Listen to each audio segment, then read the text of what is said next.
Hello, everybody, and welcome to Taking Control, the ADHD podcast on rashpixel.fm. I'm Pete Wright, and right over there is Nikki Kinzer. Here I am. Hello, Pete Wright. Hello, Nikki Kinzer.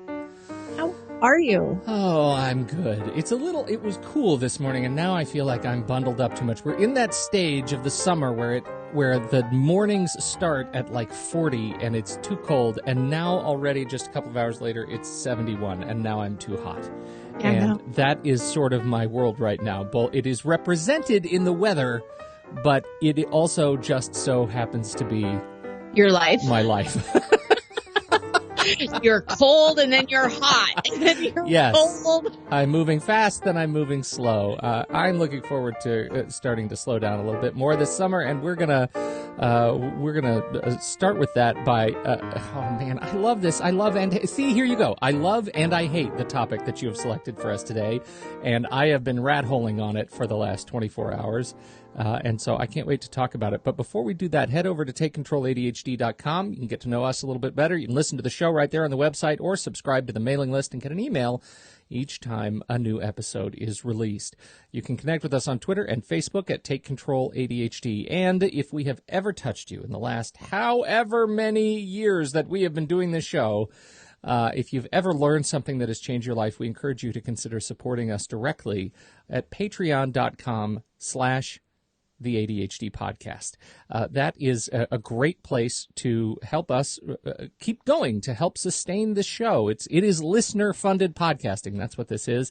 And with every new member who supports us, we're able to continue to do new things. So we appreciate you considering, for just a couple of bucks a month, you can help us support the work that we're doing here to continue to do the show and do more great things that we're very excited to do. So thank you, everybody. Now, Nikki, yes. We're still in the enrollment cycle here for coaching. It is so exciting. It's wonderful. So I've had some great, I've had people already enroll and, gosh, kudos to these folks who have ADHD who enrolled not only like early, but super early. So I'm very excited about these groups. I want to I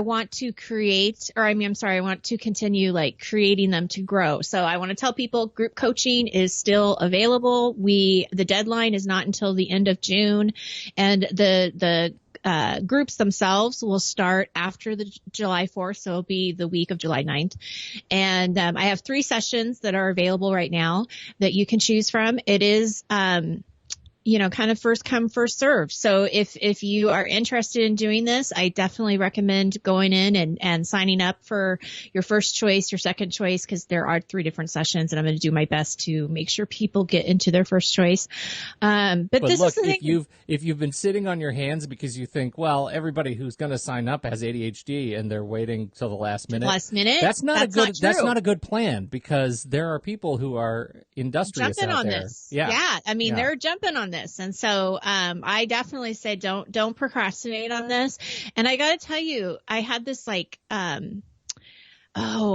would you call it? I guess it's an aha moment. I had a meeting with my current group, this last week, and I was asking them, how they were feeling about where we were going and, what they were learning from the course and everything. And, we had this wonderful, great discussion between what a goal is and what that means. Oh, okay. And there were some people that were feeling a little disappointed because they weren't getting the goals done that they initially thought they were going to get done.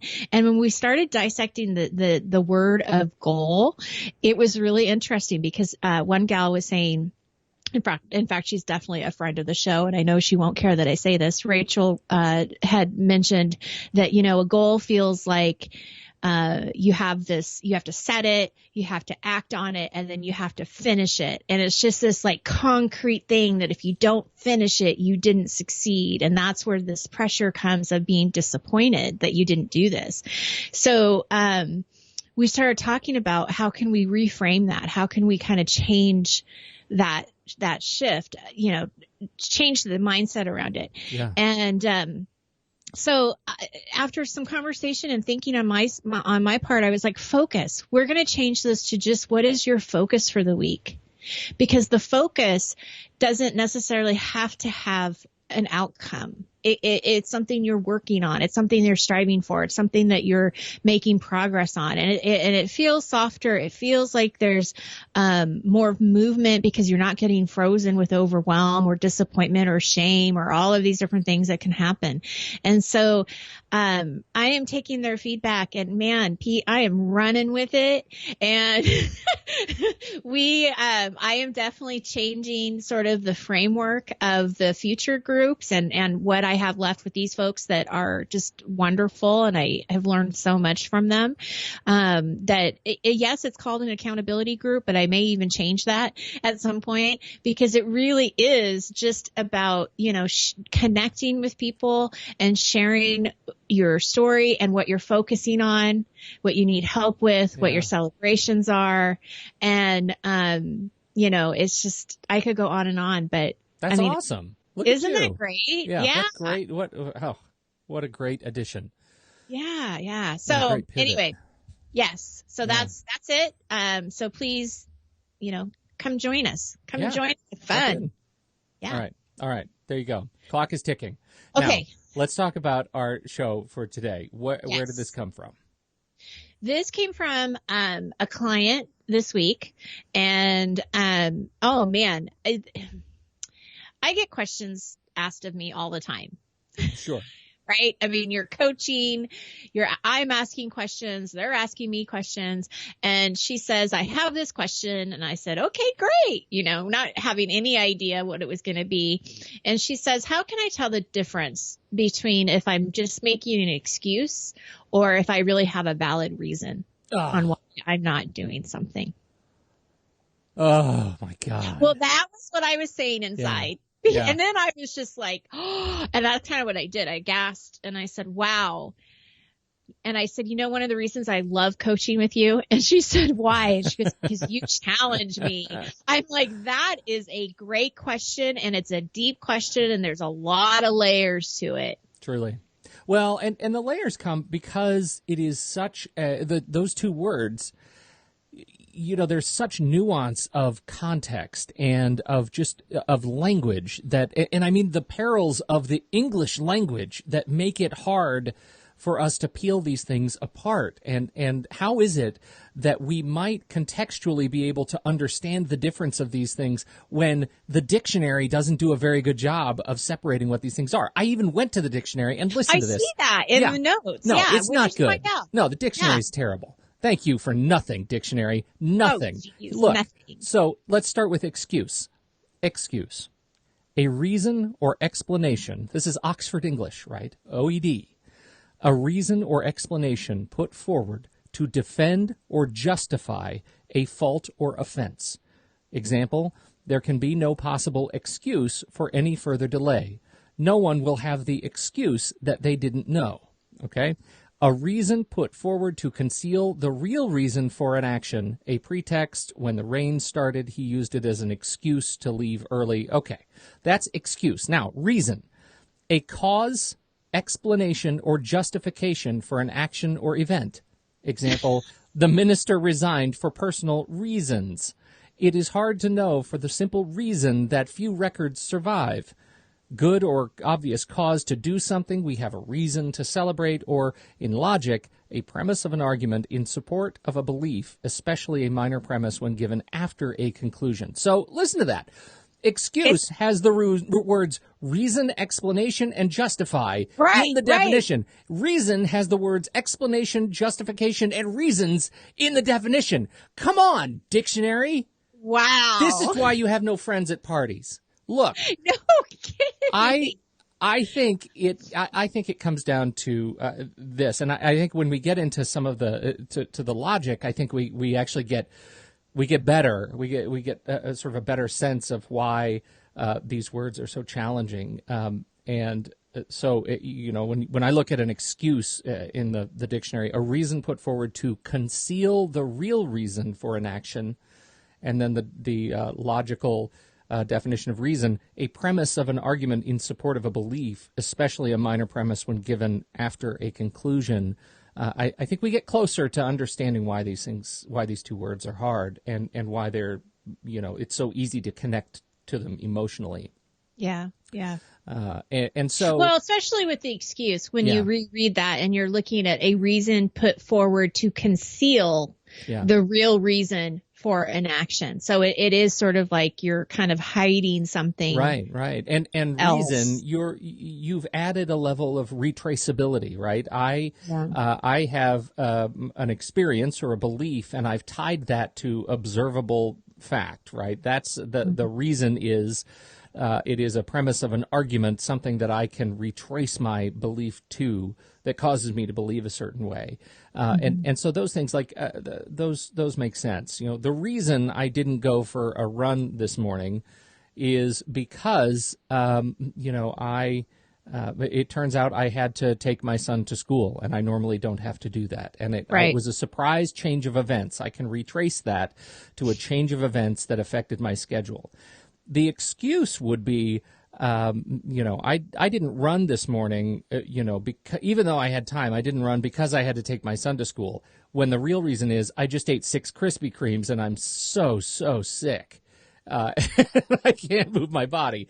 That's the excuse that I'm concealing the real reason for. On a side note, I just have to tell you, Krispy Kremes are like my favorite donut ever. It's the worst ever. It's the Jason Mraz of donuts. It is. Yeah, it is. So I love Krispy Kreme donuts. So anyway, side note. And you know what, Krispy Kreme, if you're listening, we are accepting any and all sponsorships, and you're welcome to that tagline. Either Krispy Kreme or Jason Mraz Incorporated. I encourage you to use that. No, people listening aren't going to understand why all of a sudden you threw Jason Mraz in there. They're going to be like, why? Those people should support us on Patreon, and then they would know all the jokes. You know why? Yeah.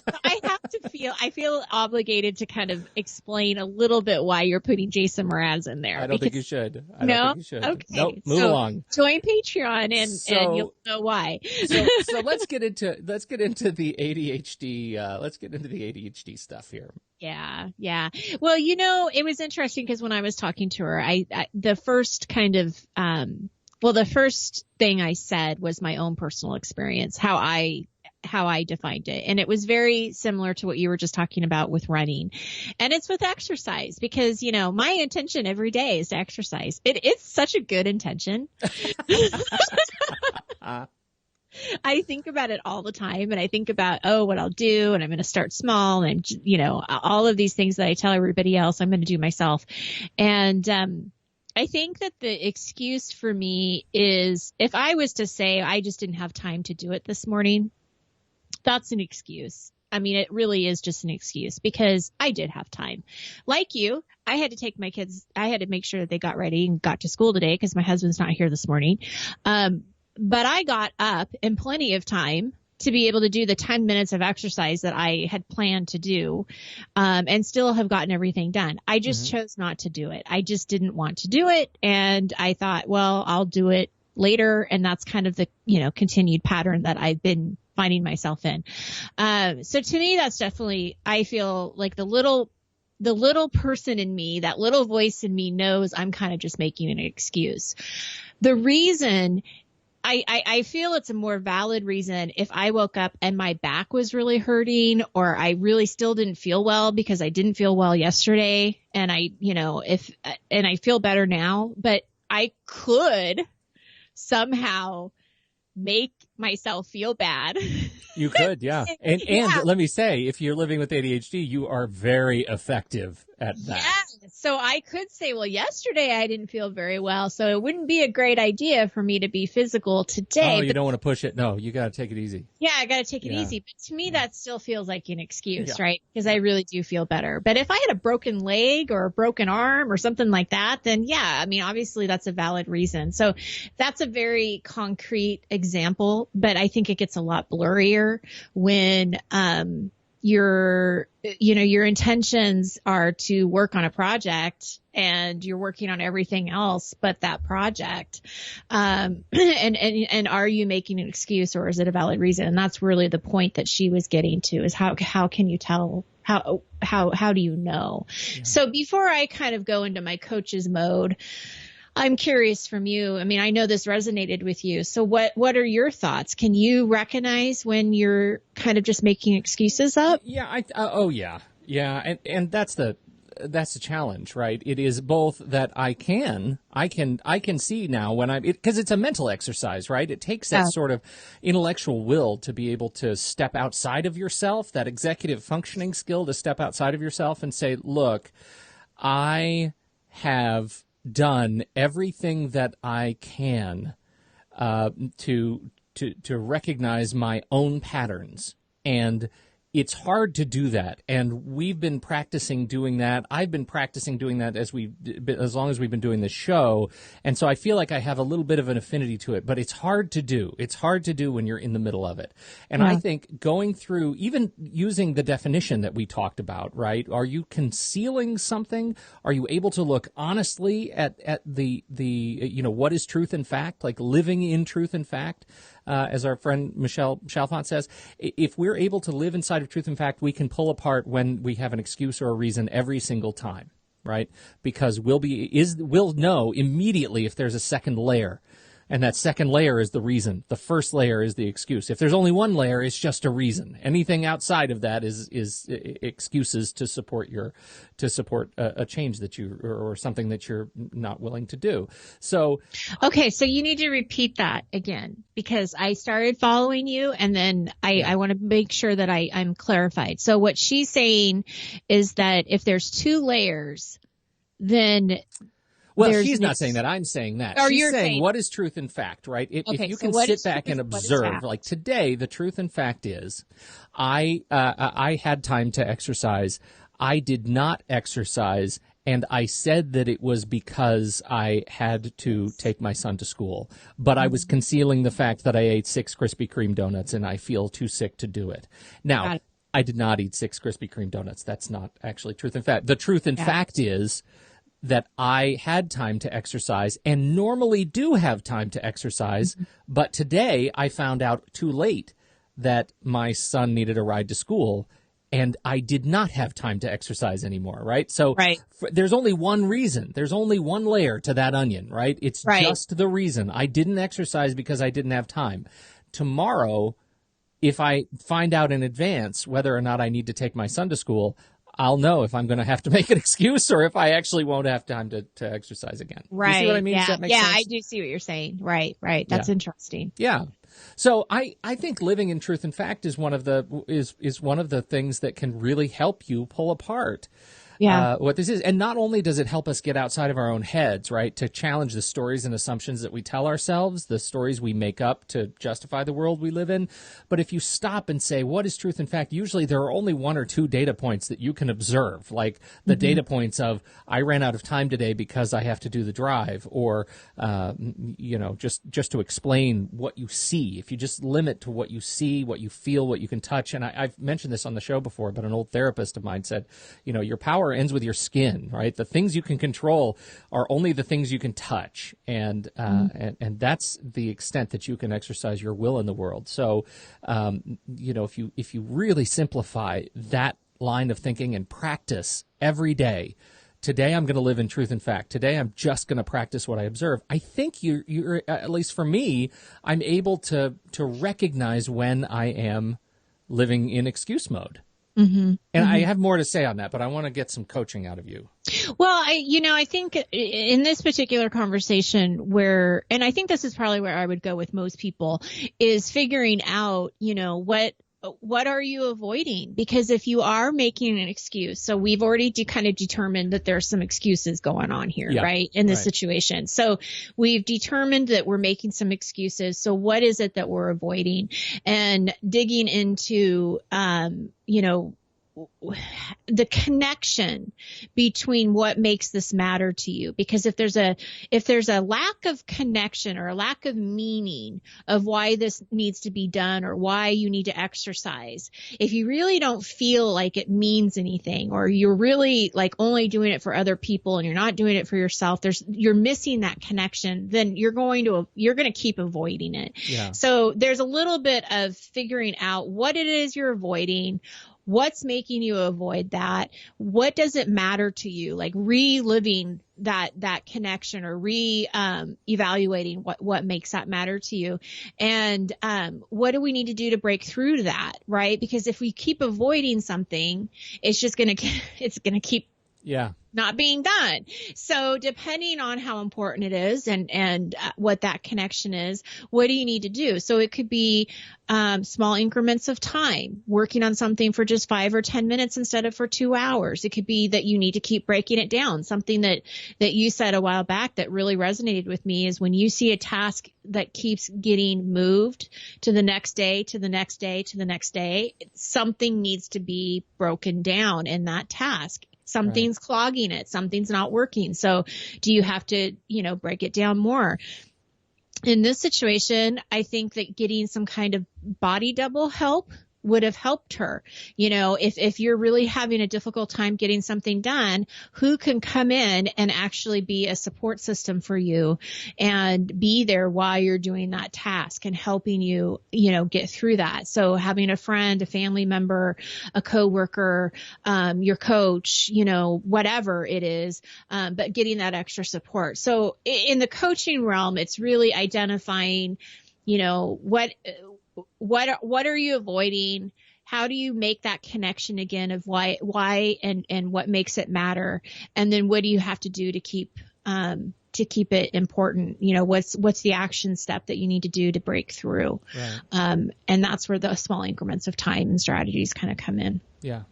Now, the thing I wanted to bring up is that next layer, the response to that, being able to recognize that you're living in excuse mode. Yeah. And that for me is where it hurts. That for me is where I get really stuck in myself, because once you're able to see clearly, I'm living in an excuse. I chose to eat poorly and now I'm sick. Now you have to live with the fact, you have to make a choice about whether or not you're going to continue to hide it from yourself and your accountability partner and whatever. And you're going to have to choose whether it's worth living with the repercussions of feeling like of self-judgment and, self-loathing and anxiety and depression that can come along with that.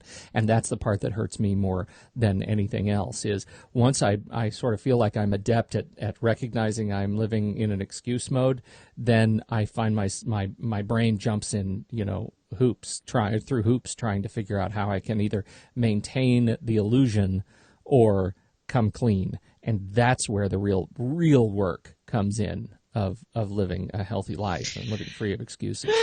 So this hits so home. I mean, it's so, when you're saying that, it's like,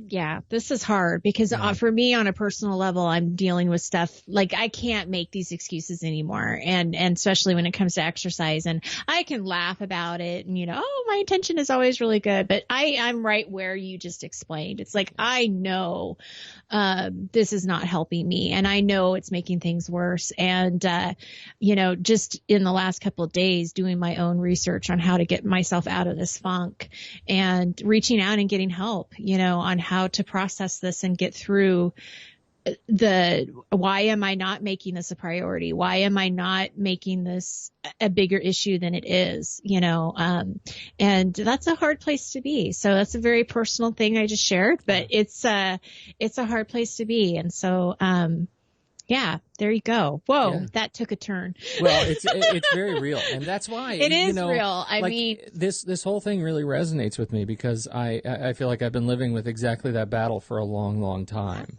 and so it's just that it becomes too easy to habituate lying to yourself. Yeah. Right? Yeah. Lying to myself.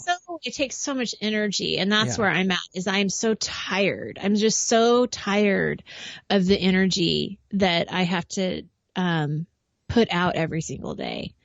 And it's like, okay, why is that so tiring to me? Yeah. And then, when you look up how do you get out of depression? How do you deal with anxiety? Of course, when you get, I just looked at an article about getting out, the 10 steps on getting out of depression.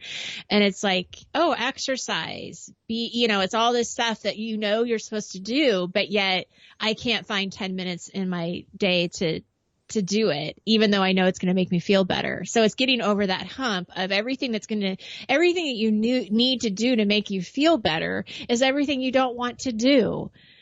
And that's tough. And that's why I'm personally reaching out for help, because I need help. I need somebody to help me get those pieces together. It's weird. So, well, it's weird. And that this is the other reason this resonates, because you don't live with ADHD, and this is still a function of anxiety, right? And oh, totally. Yeah. Because those things tend to be kind of together. And I know it certainly is for me, but I think when you already feel separate, right? When you already feel, we've already discussed that ADHD is an issue, and anxiety are conditions of exclusion, right? You feel isolated as a result of those conditions, that once you allow yourself to climb inside your own head and live there in a negative space for too long, it's a deflationary spiral, right? You just go down and down and down. And so it's so hard. We talked, I think it was just last week or 2 weeks ago or something, about how hard it is to reach out for help, to connect with others, to have those connections to support you when you don't have the strength to do it. Right. It's the same. It's the same thing with meds, right? You take your meds and you feel like, oh, these meds are making me strong enough to feel like I don't need meds anymore. So you stop taking the meds, and then you're on a cycle of self-medicating that is not healthy. So it's, there's a commercial that just gets me every single time I hear it. It's something like, well, I'm on antidepressant medication. Why do I still feel depressed? And I'm like, oh, that hits home. Yeah. But yet it's another drug that they're selling. Yeah, so it's like, right. Well, I don't necessarily want to do that either. But I do understand being on an antidepressant, but still feeling depressed, still feeling low. And so it's like, okay, there's more pieces to this puzzle that I need to figure out. There is one of the, I am paralyzingly needle phobic. I've talked about that on the show, right? Have I talked about that? No, but I can relate. So I don't really like needles. I deal with I deal very personally with it. Like, it's needle phobia it's not just a thing that I am that I don't like needles. When a needle comes close to me, particularly close to my arm, I pass out. I go through this vasovagal syncope and I pass out. It's happened all my life. Even as an adult, I pass out. So I have all of these strategies around trying to, you squeeze like when you sit down to get blood drawn, you squeeze your legs, you flex your legs to pump blood up to your heart, right? You do all these things to keep your blood pressure up so that you don't pass out. Sometimes it works, sometimes it doesn't. I have this horrible embarrassing story where the life insurance person came to our house to do a blood draw for our life insurance years ago, and I passed out in my own kitchen, and they laid me down on my couch, and she had to do my blood draw with an infant needle, the very, very tiniest hair needle. Yeah. So now, that is the most fun story that my kids tell. Oh, Dad, tell them the story about the infant needle. Yeah. But this is where this comes back to me, and why this is so hard. I didn't go to the dentist for 18 years. Right. I got really lucky that, I just took care of my teeth and I did okay. My teeth are not in great shape, but I'm fine. They're okay. Yeah. But that is one of the conditions of severe needle phobia, or needle phobia that's associated with a syncope. And is that people don't go to the doctor, right?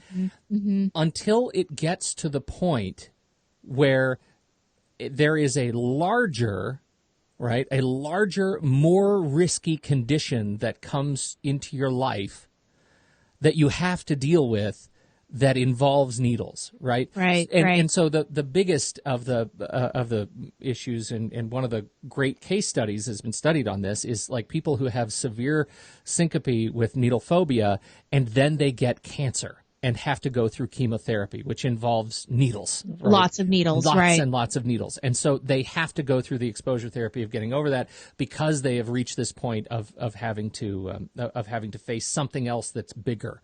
And that is that's a thing that's really terrifying, because it forces you to face something that you don't want to face. But for me, it's also it's similar with my own numbers. My triglycerides, I've been told I'm a walking heart attack, and so at some point, that sinks in, and I have to make changes in my life around exercise and food because it's a bigger issue Right. Now it's involving my life. It's not just involving how I feel day to day. You know what I mean? Mm-hmm. Oh, I totally know what you mean. Yeah. So. And I'm kind of at that cusp where the bad thing hasn't happened yet, but just like what your doctor told you, I know it's there. It's lingering there. And so if I don't get it under control, I very well could get diabetes. I very well could have heart disease. I very well could be in that category. And so, I guess that's a win for me, is being aware that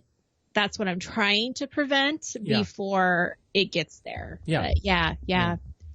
Yeah, so it's a big issue, and I don't know that there are any real clear answers for sure. But I really think coming back to this idea of, can you retrace, back to excuses versus reasons? If you can retrace, your experience to truth and fact, if you can retrace your experience, to what you observe, then you'll at least be able to build the muscle of learning to see when you're making excuses. And it's hard to do, and it's okay to screw up.